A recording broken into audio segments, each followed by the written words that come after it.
damo sa klase nga terrain sa off-road. Pero makita nyo diri sa Kawayan, Negros Occidental, among natural terrain. Buot silingon, wala ning ginobra sang tawo ang ini nga mga alagyan.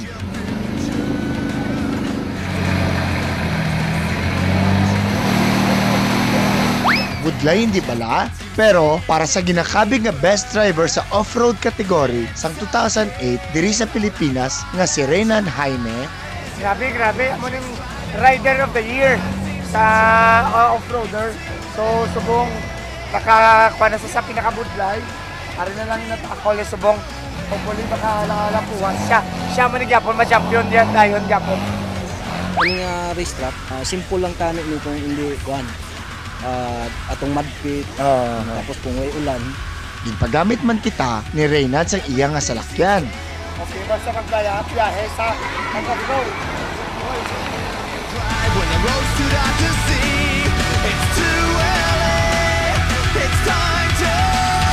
Ako si Rese Ramos, ang padayon yung upod sa pagbiyahe.